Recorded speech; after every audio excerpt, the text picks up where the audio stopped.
ડુમ્મસમાં દરિયાના પાણી દૂર જવાની અફવા વહેતી થઈ. અફવા ફેલાવનાર સોશિયલ મીડિયા ચેનલ ઉપર કરવામાં આવશે પોલીસ ફરિયાદ. સુરત સાયબર પોલીસ દ્વારા ગુપ્ત રાહે તપાસ હાથ ધરવામાં આવી. સોશિયલ મીડિયા ગ્રુપ પર પ્રમોટ કરાતી ભેદી રીલ નર્યો બકવાસ. સુનામી આવશે તેવી રીલ વહેતી કરી લોકોમાં ભય ઊભો કર્યો.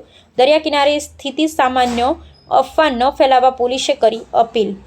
એ લોકો મોટાભાગની જે જગ્યાઓ પસંદ કરતા હોય, જેમાં રેલવે સ્ટેશન, બસ સ્ટેન્ડ, પછી શાકભાજીની જગ્યાઓ અથવા તો કોઈ એવી જગ્યાઓ જે વધારે પડતી ભીડભાડવાળી જગ્યાઓ હોય એ જગ્યાઓમાં ટાર્ગેટ કરવામાં આવતા હતા. ત્યાં સહેલાઈથી એ લોકો મોબાઈલ ચોરી કરી શકે અને પછી પોતે મોબાઈલ ચોરી કર્યા પછી ત્યાંથી બીજો એમનો માણસ આજુબાજુમાં હોય એ માણસને મોબાઈલ આપી દેવામાં આવે. એ વ્યક્તિ પછી જે સ્ટોરેજ કરવાની જગ્યા છે ત્યાં સ્ટોર કરી આપે અને પછી ફરીથી એ જ માણસોની આજુબાજુ ઇર્દ ગિર્દ રહે તાકી ચોરી થયેલો મુદ્દામાલ જે છે તાત્કાલિક સેફલી બીજી જગ્યા પહોંચાડી શકાય.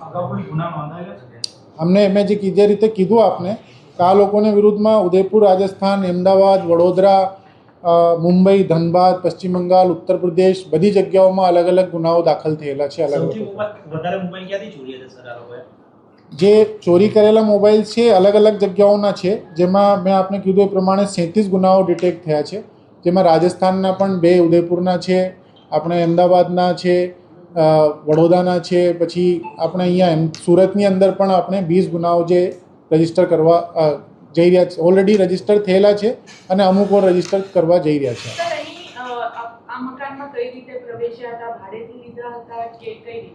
ના, એ મકાનમાં જે વિકતો મકાન માલિકે અમને કીધી કે એમને ખ્યાલ જ નહીં હતું કે એ લોકો એ મકાનની અંદર ઘૂસી ગયા છે.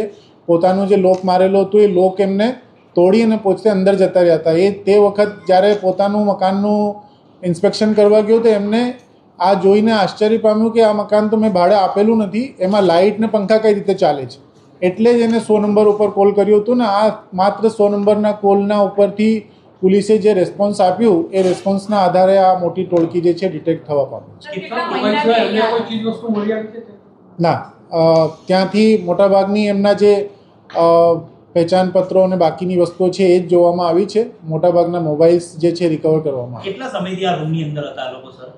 એ લોકો જે વિગતો સામે આવી છે એ પ્રમાણે લગભગ 1-1.5 મહિનાથી અહીંયા સુરતની અંદર સક્રિય થયા હતા અને એ 1-1.5 મહિનાની અંદર જે 110 મોબાઈલ્સ આ લોકોએ ચોર્યા હતા એ બધા જ અમે રિકવર કરી લીધા છે.